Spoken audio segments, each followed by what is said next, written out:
ప్రేక్షక మహాశైలకు నా ఆత్మీయ సోదరులు సోదరీమణులు నమఃస్సమాంచాలి.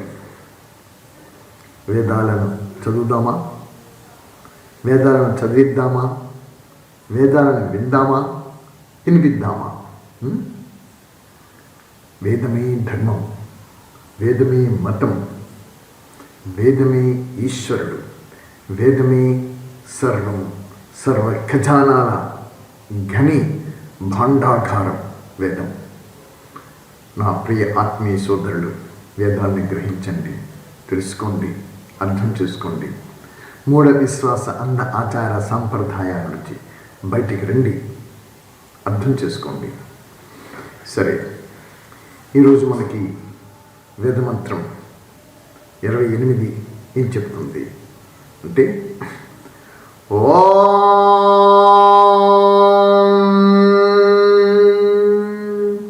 ప్రసప్తగమృతగీతం సుమేధాం బృహస్పతిం అతిరచ్చాజిగాతి యా అంగిరసో నమసోపసధ్యో అస్మభ్యం చిత్రం వృషణం రయీందా.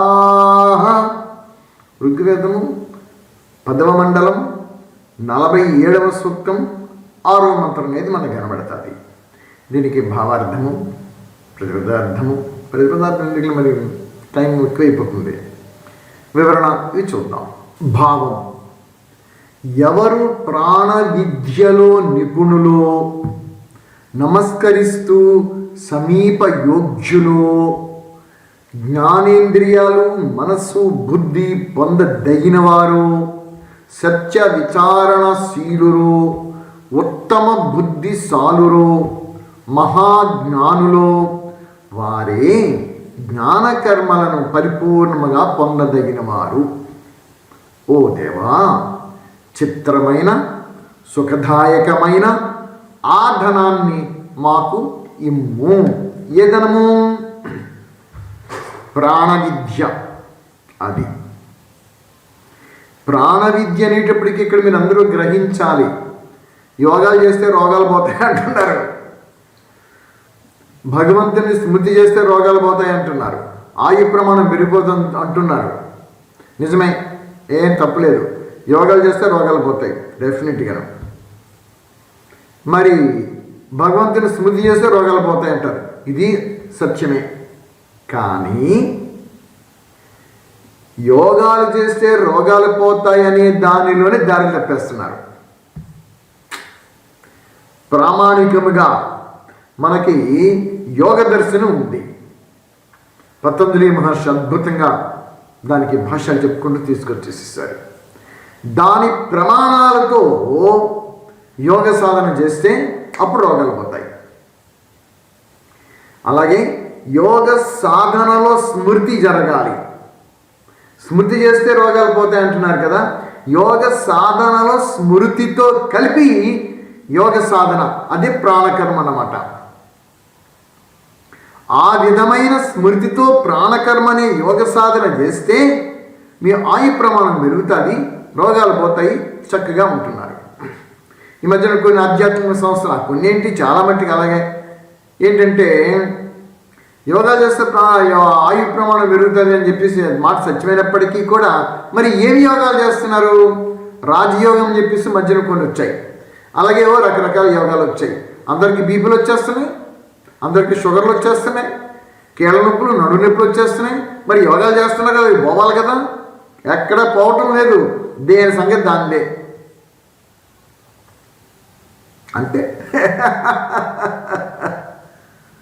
మరి ప్రాణ విద్యలో నిపుణులు కావాలి అంటే ఈ ప్రాణములు 10 విధ ప్రాణులు ఉన్నాయి. ఇది లోపలికి వెళ్ళిన తర్వాత ఎనర్జీ శక్తిగా మారి 10 భాగాలుగా విభజన చెంది మొత్తం శరీరాన్ని నడిపిస్తూ వస్తుంటుంది. పోయేది వచ్చేది ఒకటే శ్వాస. శ్వాసకి, శరీరానికి, ఆత్మకు ముడిపెట్టి ఉంచుతుంది. ఏది? శ్వాసే. ఈ శ్వాసనే ప్రాణం అని చెప్తారు. మరి ఇలాంటి ప్రాణ విద్య అంటే ఇలాంటి ప్రాణాన్ని ప్రాణ అపాన వ్యాన ఉదాన సమాన నాగ కూర్మ కృకర దేవదత్త ధనంజయ, ఈ ప్రాణశక్తి ఇదే. దీనిని స్వాధీనం పెట్టుకోవాలి అంటే ఈ ప్రాణ విద్యలో ప్రావీణ్యులు అవి ఉండాలి, నిపుణులై ఉండాలి. మరి ఆ నిపుణత్వం వచ్చిందా? ప్రాణ విద్యను మీరు నేర్చుకుంటున్నారా? భగవంతుని స్మృతి చేసి నీవు శాంతి సాగరడివి, ప్రేమ సాగరడివి, నేను శాంత స్వరూపాత్మను, ప్రేమ స్వరూపాత్మను, ఇది ఒక రకమైనటువంటి సెల్ఫ్ హిప్నాటైజ్. నిజమే, ఇది కూడా మంచిదే. ఓ రకంగా నువ్వు శాంతి సాగరడివి, ఈశ్వరా నేను శాంత స్వరూపాత్మను, మంచిదే అనుకోవడం, ఆ విధంగా ఉండడం మంచిదే. కానీ హిప్నాటైజ్, ఇది స్వయంలో హిప్నాటైజ్ చేసుకోవడం అనమాట, ఆ స్వరూపంగా ఉండడానికి. కానీ తనలోనే ఉన్నటువంటి ఆ యొక్క శక్తిని, ప్రాణశక్తిని స్వాధీనపరుచుకుంటే ఎప్పుడు శాంతిగానే ఉంటారు, ఎప్పుడు ప్రేమగానే ఉంటారు. ఈ రోగాలన్నీ నిమ్మలిస్తాయి. శరీరం మంచి దిట్టంగా చక్కగా తయారవుతుంది, ధాతుపుష్టి కలిగి ఉంటుంది. నాడీమండల వ్యవస్థ అంతా కూడా మంచి శక్తిశాలిగా తయారైపోతుంది. 100 సంవత్సరాలు ఆరోగ్యంగా జీవించగలుగుతాడు. దీనికి తోడు ఏం చేయాలి? పరమాత్మ చెప్పినటువంటి విధముగా జ్ఞాన యజ్ఞం చేయాలి. యజ్ఞం చెయ్యటం ద్వారా ఆ యజ్ఞం నుంచి వచ్చినటువంటి ధూమ్రం ఏదైతే ఉంటుందో స్థూల శక్తి సూక్ష్మ పరమాణు శక్తిగా మారి, ఆ సూక్ష్మ పరమాణు శక్తి వాయువులో కలిసిపోయి ఈ వాయువు ద్వారా శరీరంలోనికి శ్వాస ప్రశ్వాసాల రూపంలో వచ్చేస్తుంటుంది. రావడము పోవడము, రావడం పోవడం జరుగుతుంది. ఈ ఔషధ శక్తి పరమాణు శక్తిగా మారినప్పుడు లోపలికి వెళ్ళిన తర్వాత రక్తాన్ని శుద్ధి చేయడం ప్రారంభిస్తుంది. నాడీమండల వ్యవస్థని చక్కగా తయారు చేస్తుంది. పైగా ఈ మంత్రోచ్చరణ చెయ్యటం వలన, ఈ సాంస్కృతిక మంత్రాలు ఉంటాయి, ఈ మంత్రాలు చదవటం వలన నాభి నుంచి ఈ మంత్రము రావడం జరుగుతూ వస్తుంటుంది. అంటే ఉదర సంబంధ యోగాలను నిమ్మలించేస్తాయి. షుగర్ రాదు, బీపీ రాదు. అద్భుతమైనటువంటి ఈ విధమైనటువంటి విధానాన్ని నేర్పించాలి ఈ ఆధ్యాత్మిక సంస్థలు. దేవుడి పేరుతోటి, భక్తి అనే పేరుతోటి మెడిటేషన్లని, తర్వాత రకరకాల ధ్యానాలు చెప్పేసి అందరినీ కూడా బద్ధకస్తుగా చేసి పడేస్తున్నారు. ఒక రకంగా చెప్పాలంటే స్వయంలో శారీరక శ్రమ చేయడానికి ఎవరు ఒప్పుకోవటం లేదు. ప్రాణకర్మ చేయాలంటే ఇంటర్నల్గా శరీరాన్ని బాగా శ్రమింపజేయాలి. నాడీమండల వ్యవస్థ అంతటిని కూడా అద్భుతంగా ప్రాణవాయువుని కంట్రోల్ చేస్తున్నప్పుడు రకరకాల రుగ్మతలన్నీ నశించిపోయి చక్కటి ఆరోగ్యం సిద్ధిస్తుంది. మరి ఇందులో ప్రాణ విద్యను నిపుణులు అవ్వాలన్నమాట. అలాంటి విద్యని, అలాంటి సుఖదాయకమైనటువంటి విద్యని, అలాగనే జ్ఞానేంద్రియాలు, మనస్సు, బుద్ధి ఈ రెండు స్వాధీనపరుచుకోవాలి. స్వాధీనపరుచుకుంటే సత్య విచారణ, ఉత్తమ బుద్ధిశాలురు, మహాజ్ఞానులు జ్ఞానకర్మలను పరిపూర్ణంగా పొందగలుగుతారు. నేను ఒక ఆధ్యాత్మిక సంస్థ ఉన్నాను అనుకున్నాం. ఆ సంస్థ బాగా విశ్వసించాను. ఈ ఆధ్యాత్మిక సంస్థలు ఎలా తయారైపోయాయంటే, ఎవరైతే సంస్థలలోనికి అనుయాయులుగా, ఫాలోవర్స్గా వెళ్ళిపోయారో ఆ సంస్థ చెప్పిన విధానాలని వాళ్ళ మైండ్లోకి బాగా ఫీడ్ చేసేసుకుంటారు. ఇంకా రెండో విషయాల జోలికి ఆ మైండ్ని వెళ్ళనివ్వరు. చుట్టూ క్లచెస్ బిగించేసుకుని ఆ క్లచెస్ విరుక్కుపోయి కూర్చుండిపోతారు. ఏం చెప్తే అదే, అబ్బాయి ఇంకా రెండోది ముట్టుకోరు. ఇది అవిద్య. అవిద్య. మిగతా ఏమైనా ఎవరైనా చెప్పదలుచుకుంటే దానితో సరిపోల్చుకొని అందులో ఇది కానీ ఉంటే వాళ్ళు ఒప్పుకుంటారు. అది కానీ లేదనుకోండి పొరపాటున ఒప్పుకోరు, తిరిగి పైగా వాళ్ళని దూరం చేసేసుకుంటారు. ఇప్పుడు ఇలాగ తయారవుతున్నారు ఈ ఫాలోవర్స్ అందరూ కూడా. ఇలాంటిదేమీ కాకుండా ఉత్తమ బుద్ధిశాలురు, సత్య విచారణశీలు, సత్యం ఎక్కడ ఉంటే అక్కడ మీ మనస్సు వెళ్ళాలి, మీ బుద్ధి వెళ్ళాలి.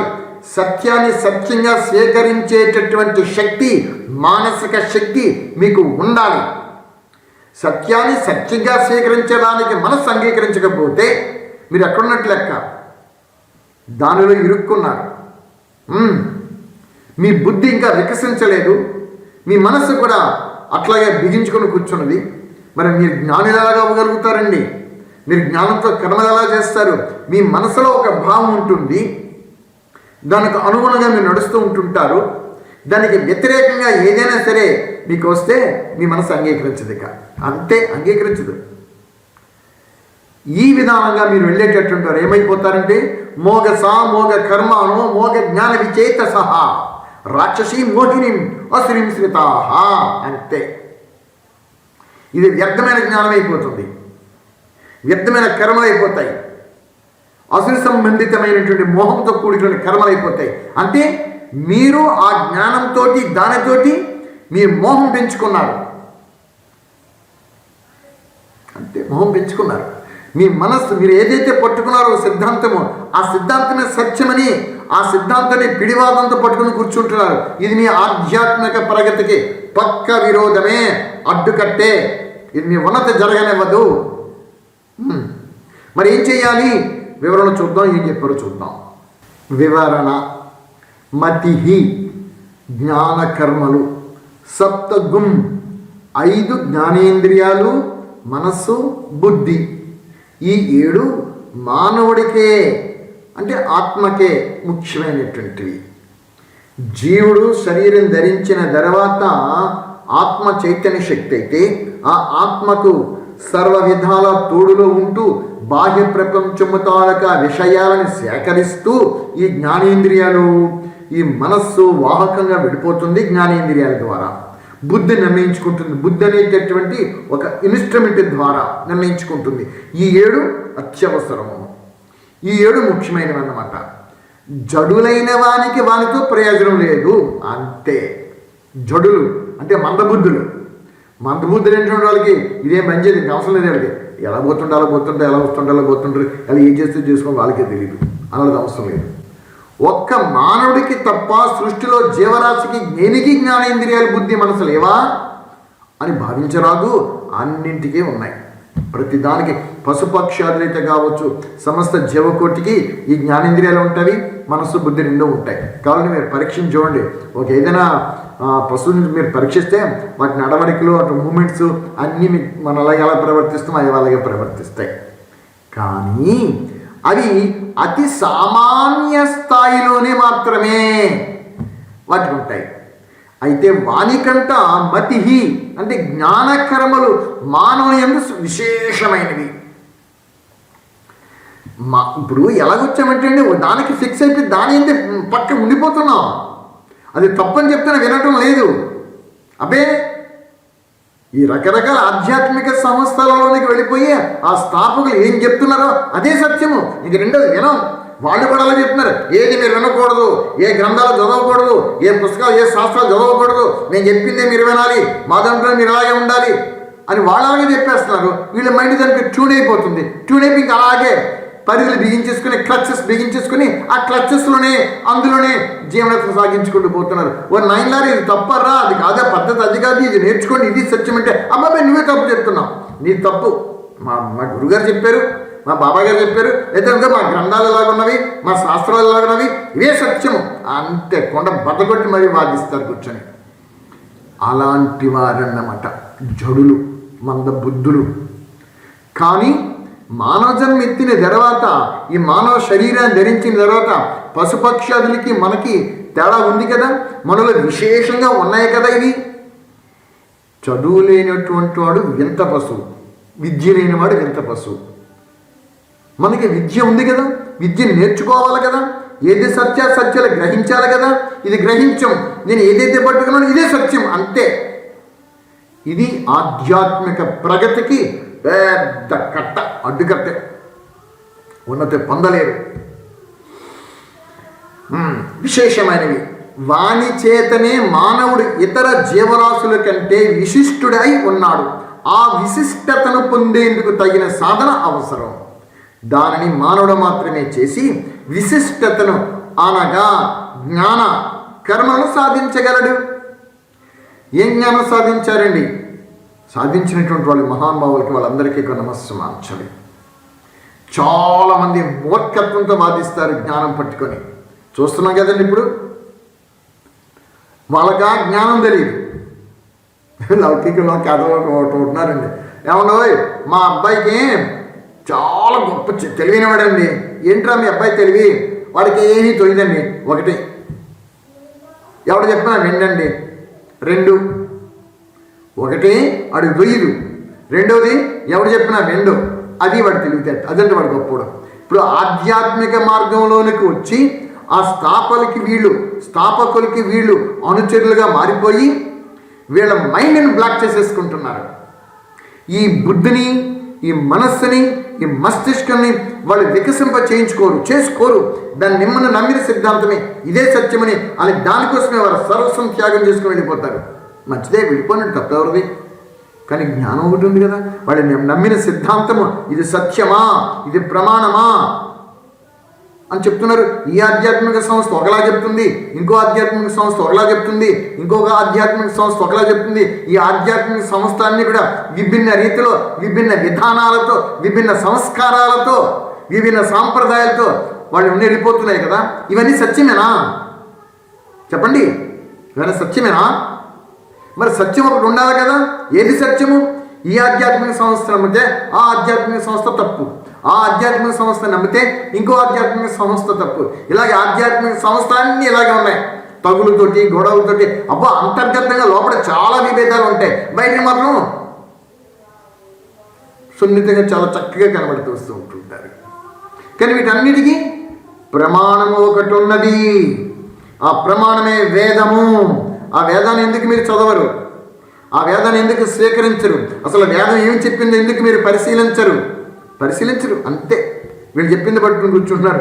ఇది అసత్యమైనటువంటి, అవిద్యుత్తుతో కూడినటువంటి విధానమైన జీవనయాత్ర.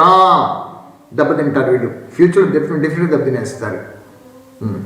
తర్వాత దాన్ని మానవుడు మాత్రమే చేసి విశిష్టతను అనగా జ్ఞాన కర్మను సాధించగలడు. అయితే కొన్ని ప్రత్యేక విశిష్ట గుణ సంపత్తి గల మానవుడు మాత్రమే జ్ఞానకర్మలను అనగా సన్మతిని పొందగలడు. ప్రస్తుత మంత్రం ఆ గుణ సంపత్తిని వివరిస్తుంది. ఈ మంత్రం మనకి కొన్ని గుణాల గురించి చెప్పుకుంటూ వచ్చారు. అవి ఏమిటో చూడండి ఇప్పుడు. ఋతదీతి. ఋతం అనగా సృష్టి, శాసనాలు, ధర్మాలు, నియమాలు. ఇవి వేదాల రూపంలో మానవ జాతికి భగవంతుడు అనుగ్రహించినవే.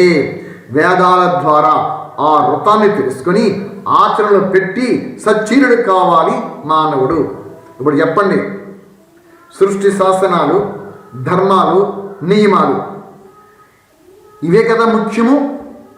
ధర్మం అన్నింటిలోనూ ఒకటే కదా ఉండాలి, శాసనం అన్నింటిలోనూ ఒకటే కదా ఉండాలి, నియమాలు అన్నీ ఒకే విధంగా ఉండాలి కదా. మరి ధర్మాలు, ఈ శాసనాలు, నియమాలు ఒక్కొక్క ఆధ్యాత్మిక మార్గానికి ఒక్కొక్క విధమైన ధర్మము, ఒక్కొక్క విధమైన సాంప్రదాయము, ఒక్కొక్క విధమైన శాసనము, ఒక్కొక్క విధమైన నియమాలు. మరి ఇన్ని నియమాలు ఎక్కడి నుంచి వచ్చేసేసాయి? ఇన్ని సాంప్రదాయాలు ఎక్కడి నుంచి వచ్చేసేసాయి? ఇవన్నీ విరుద్ధం కాదా? ఇవన్నీ ఎవరు పెట్టారు? ఆ ఆధ్యాత్మిక సంస్థ స్థాపకులే కదా పెట్టారు. మరి వేద ప్రమాణం తీసుకుని వస్తే వేదంలో ఏ శాసనం ఉంది, వేదంలో ఏ ధర్మం ఉన్నది, వేదంలో ఏ నియమాలు ఉన్నవి, అవి తెలుసుకోవాలి కదా. అవి చెప్తుంటే మీరు తప్పని ఎలాగనగలుగుతున్నారు? మీరు వేదాలు చదవవసరం లేదండి, మాకు వేదాల సారమే చెప్తున్నారండి. ఏటో అవిద్య, ఇలాగ కొట్టుకుపోతున్నాం. ఇలాంటి విషయాలన్నీ కూడా పక్కకు తీసివేసేయండి.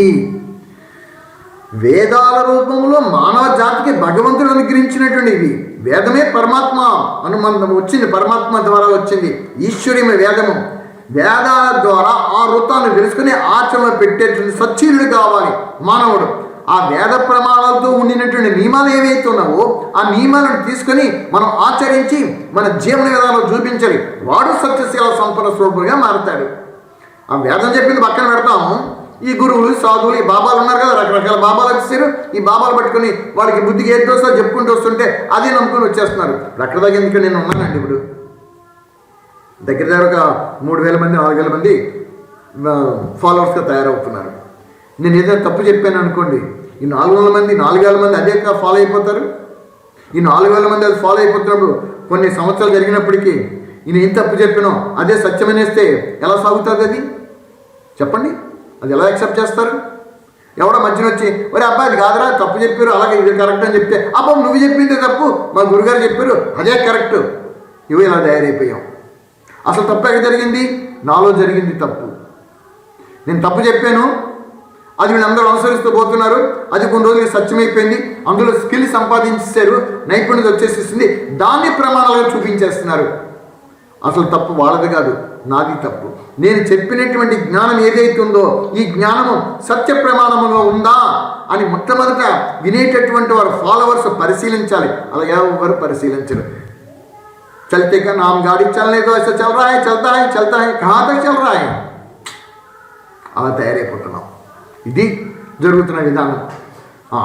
రెండవది సుమేధ, ఉత్తమ మేధా సంపన్నుడు కావాలి. వేదం అది బోధిస్తుంది. ఉత్తమ మేధా సంపన్నుడు కావాలి. ఎక్కడ ఏది సత్యమున్నా దాన్ని మీరు స్వీకరించాలి, అది గ్రహించండి. ఎక్కడ సత్యమున్నా ఆ సత్యాన్ని మీరు స్వీకరించాలి. నేను నమ్మిన సిద్ధాంతం ఇదే సత్యమని కూర్చోవడం కాదు. అలాగే మీరు సత్యాన్ని స్వీకరిస్తూ ఎక్కడ ఉన్నా సరే ఆ సత్య మార్గంలో మీరు జీవనయాత్ర సాగిస్తూ వస్తూ ఉంటే అప్పుడు మీరు జీవన విధానం మారిపోతుంది. మస్తిష్కము మేధా సంపత్తి చక్కగా డెవలప్ పెరుగుతూ ఉంటాయి. విభిన్న విషయాలలో ఏకీకృతమై ఉండే ప్రధాన తత్వాన్ని గ్రహించగల సమన్వయ బుద్ధి వైభవమే మేధ. ఈ మేధాశక్తి లేని వాడికి ఋతంలో బాహ్యంగా కానవచ్చే వైవిధ్యము మరియు వైరుధ్య విషయాలలో అంతర్లీనంగా ఉండే అంతఃసారతత్వం బోధపడదు. అందులో అంతర్లీనంగా సారం ఉంది, అది బోధపడదు. భగవంతుని ప్రార్థించాలండి. ఓం యాం మేధాం దేవగణాః పితరశ్చోపాసతే దయా మా మధ్యమే దయాగ్నే మేధావిరం కురు స్వాహా. మహర్షులు దేవతలు ఏ మేధా సంపత్తితో నిన్ను ఉపాసించున్నారో పరమేశ్వర పరమాత్మ ఆ మేధా సంపత్తిని నాకు ప్రసాదించుదువుగాక. ఎంత అద్భుతమైన మంత్రం! ఇవన్నీ వేదాల్లో ఉన్నవి. మాకు అవసరం లేదండి వేదాలండి, మాకు గురుగారు చెప్పారండి, మా బాబాయ్ గారు చెప్పారండి. పోండి వెళ్ళండి. ఎక్కడికి వెళ్తారు? చుట్టూ తిరిగి తిరిగి తిరిగి మళ్ళీ కాళ్ళకు రావాల్సిందే. ఈ జన్మలో వస్తారు, మరి ఎప్పుడు వస్తారు? దాని వలన అతడికి ఋతుధర్మము పట్ల వైముఖ్యం ఏర్పడే ప్రమాదం ఉన్నది. అది ఋతుధర్మం అంటే సృష్టి యొక్క శాసనాలు. పరమాత్మ సృష్టించిన తర్వాత వేదజ్ఞానాన్ని ప్రసాదించి కొన్ని శాసనాలు, కొన్ని ధర్మాలు, కొన్ని నియమాలు పెట్టాడు. దానికి విరుద్ధమైపోతాడు వీడు. ఎలా విరుద్ధమవుతాడు? ఇవో ఈ బాబాను పట్టుకొని, ఈ గురువును పట్టుకొని వాళ్ళగా పూర్ణజ్ఞానాలు వాడుతూ చెప్పలేకపోతున్నారు. పూర్ణజ్ఞానంతో వచ్చింది వేదజ్ఞానం. ఈ వేదజ్ఞానం ఉండే శాస్త్రాలు కానీ, నియమాలు కానీ, ధర్మాలు కానీ వీడు పట్టుకోడు. వీడు చెప్పిందే ప్రమాణం, ఇదే వింటూ కూర్చుంటారు. దాంతో విముక్తి వచ్చేసి కూర్చుంటుంది. కాబట్టి మానవుడు ప్రథమంగా మేధావంతుడు కావాలి. బృహస్పతి గొప్ప విద్వాంసుడు కావాలి. మేధావంతుడు కావడానికి ప్రథమ సోపానం విద్వాంసుడు కావడం. అంటే ఏం చెప్తున్నది మన శాస్త్రాలు, పవిత్ర గ్రంథాలు ఏం చెప్తున్నది? నేను తెలుసుకోవాలి, నేను నేర్చుకోవాలి. ఈ వేదంలో ఏం చెప్పింది, ఉపనిషత్తులు ఏమున్నవి, దర్శనాల్లో ఏమున్నవి, ఇవే కదా మన సత్య గ్రంథాలు. ఏమున్నవి? ఈ గురువు ఏం చెప్తున్నాడు, ఈ బాబా ఏం చెప్తున్నాడు, ఈ వీళ్ళందరూ ఏం చెప్తున్నారు, ఇప్పుడు ఏం చేస్తున్నాను నేను, వీళ్ళందరూ ఏం చెప్తున్నది, ఎలాగున్నవి? ఈ ఆధ్యాత్మిక సమస్యలు ఒకదానికొకటి పొత్తు కుదరటం లేదు.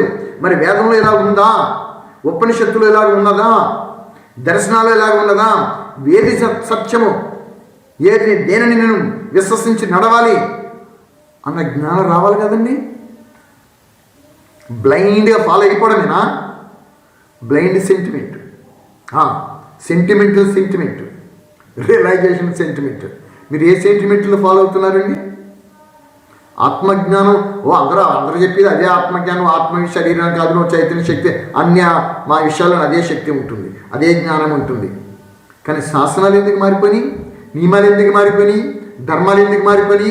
ఒక ఆధ్యాత్మిక సంస్థకి ఒకదాని కట్టుబొట్లకి ఈ నియమాలు ఎందుకు మారిపోయాయి? ఇవన్నీ ఎవరు పెట్టారు?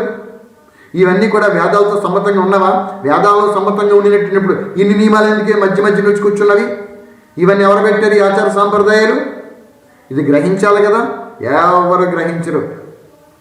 ఫాలో అవడమే. అందుకే మేధావంతుడు కావాలి అని చెప్తుంది.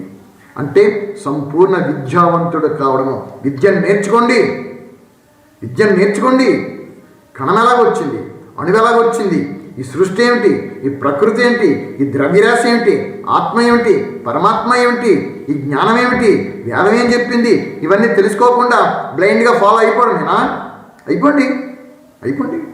దానివల్ల మీరే లాస్ట్ వచ్చినప్పటికీ తెలిసి సత్యం గ్రహించగలిగితే అప్పుడు మేలుకుంటారు. అప్పుడు సమయం అయిపోద్ది. ఇక 4 రోజులు మనకి బాల్యము, కౌమారము, యవ్వనము, వృద్ధాప్యం.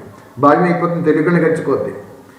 కౌమారం అలా గడిచిపోతుంది. లేకపోతే యవనంలో పెళ్ళిళ్ళు, పడాకులు, రకరకాల కార్యక్రమాలతో యవనం, సంపదలు, ఆస్తి, ఐశ్వర్యం అలా పోతుంది. వృద్ధాప్యం 4వ రోజు. ఇవి తెలుసుకుంటే సుఖం ఏంటి?